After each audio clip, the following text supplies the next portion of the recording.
I'm Carolyn Forché, and I'm a trustee for the Griffin Poetry Prizes of Canada. And I'm welcoming today Changtai Bi, who is called David, and Tracy K. Smith, and congratulating them for being shortlisted for the International Prize for their translations of the extraordinary poet Yi Lei. The story of how you came to know her and her work is at once tender and fascinating to me, as is your approach to making these translations together. Could you tell me a little bit about how you became involved with her work? I think you encountered her work in New York, in Chinatown, right?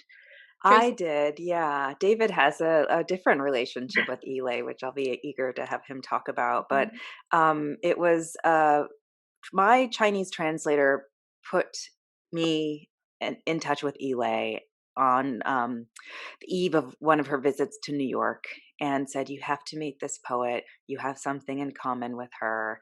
And I was given a rough copy of A Single Woman's Bedroom.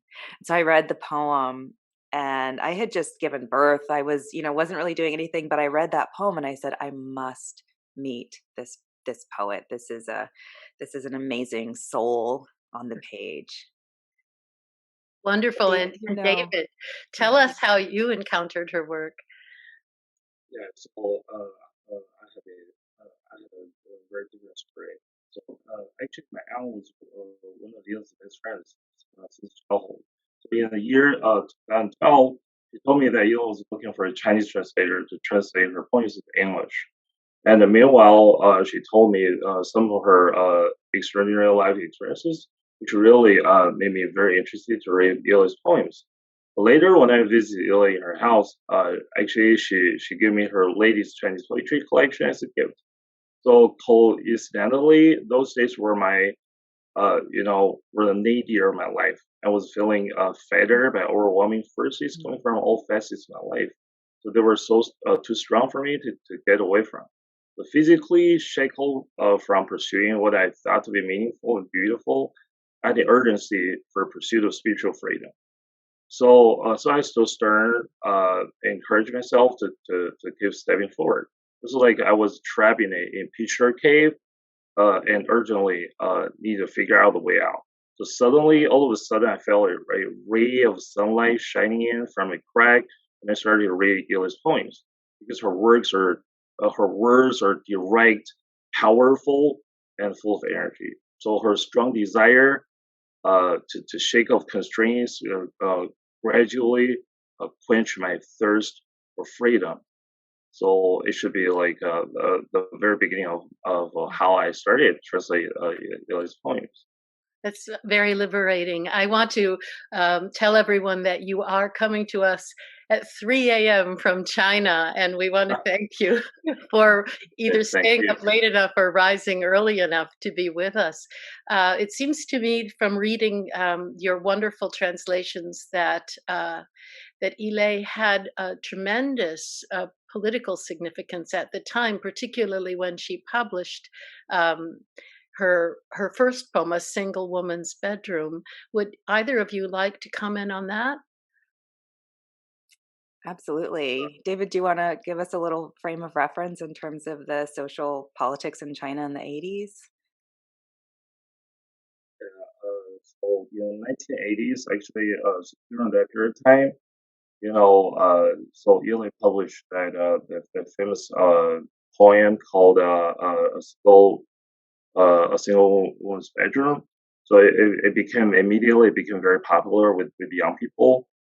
And so I actually, as you know, during that period of time, girls and boys they live together. So actually, it should be like illegal.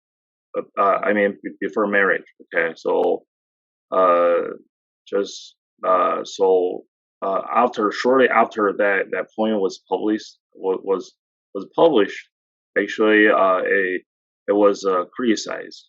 Okay, by media. So Ile, but Ile was very still very mm, received a lot of support. Okay, from young people. So that should be so. What happened during that period of time? I mean, it's a Yeah. poem that gives voice to a really honest sense of being alive as a full human, open. There's a really beautiful sense of feminine and sexual empowerment in that poem, but it's also a liberated imagination. And the speaker of that poem is hungry for every facet of experience, existence, freedom, validity, freedom of thought. And the journey through that poem, I think, is a really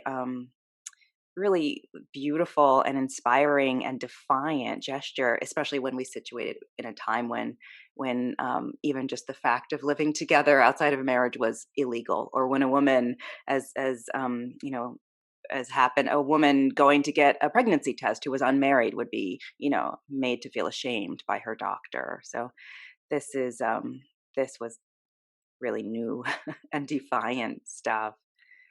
You described at one point your the wonder of discovery of this woman and her poetic imagination that you felt so connected to, and then you inhabited her work for several years, traveled to China, met her, spent a little time together, despite neither of you had each other's languages, I think, but you still had that very deep connection, and um, and I'm really curious about how you worked together to bring her poems into English in such an unusual way, because you had a process, of course, that spanned the globe, but you also you managed to find correspondences in English for figural language that hinted at the patterns of imagery in the originals. So Yeah.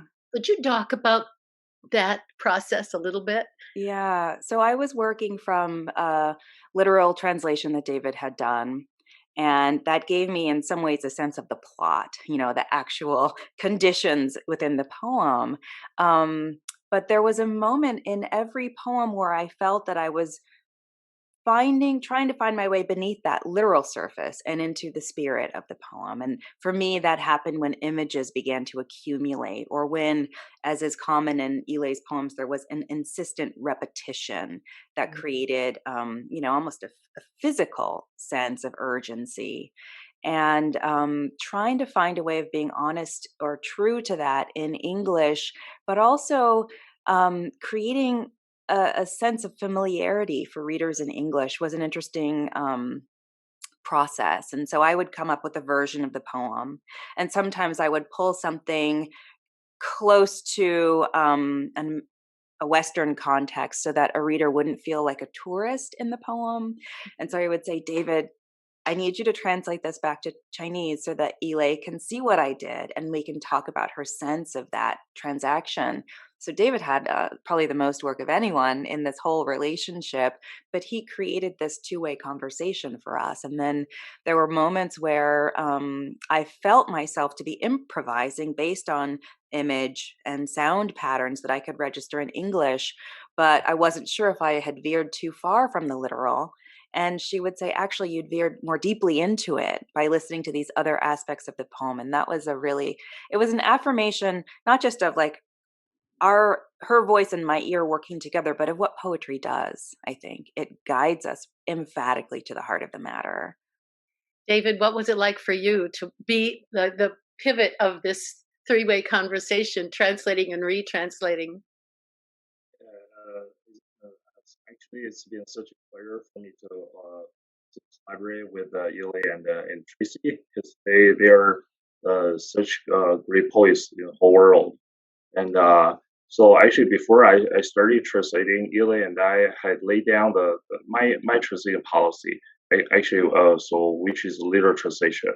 And over the almost 2 years of my initial work, I visited Yi Lei whenever I spent holidays or vacations. I remember the longest period of time should have been almost 3 months, which is my summer vacation. So every day I just kept asking her questions while working about the concerns I had.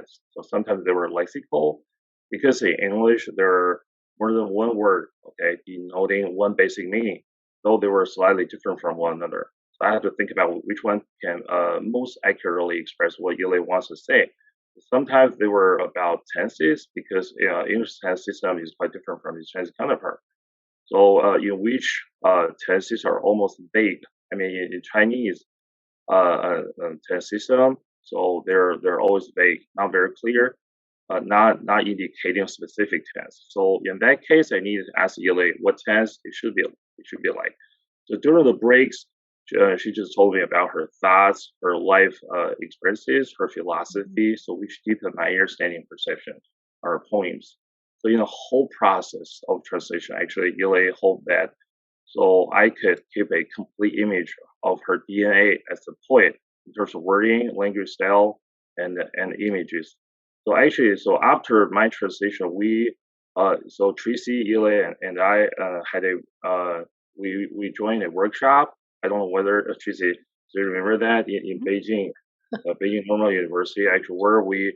So when we were discussing the translating policy, actually, we I so actually we found that so sometimes I couldn't help purify the language with Yi Lei. Okay, just because I always thought that Yi Lei was a great poet, but they both corrected my some places on my translation because so Yi Lei just as I just said, so Yi Lei wanted to keep her complete image of DNA as a poet, and Tracy also wanted me to keep that so totally literal, to keep my translation totally literal, because so that she really could fully understand. So what Yi Lei really wanted to say.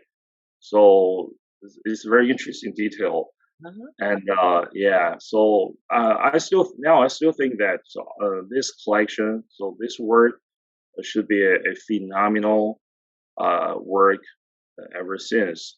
So it should be unprecedented because our collaboration should be like a story that can be very popular among readers. Mhm. So actually, so the story of our collaboration has been very interesting, and also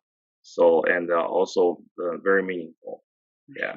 There's It's an one of expression that Yi Lei may have been you translated English into Yi Lei, and those. you translated one soul into another. You had to connect with her very deeply in I order think to that's such a beautiful thing to say the soul. I was just thinking when you were talking, David, sometimes if either of us had a question, her way of answering it would be to tell a story, right? And so to give a sense of her, the way her mind works through experience, not necessarily the word on the page. And that kind of like introduces you to the shape of someone's imagination. Mhm. And that's a huge space to try and move within and recover things from. Well, I want to thank both of you very much for being with us for these few moments to introduce this extraordinary work to our audiences in Canada and abroad. Um, Congratulations, both of you. This is really a great accomplishment. Thank you so much. Mhm. Okay, thank you.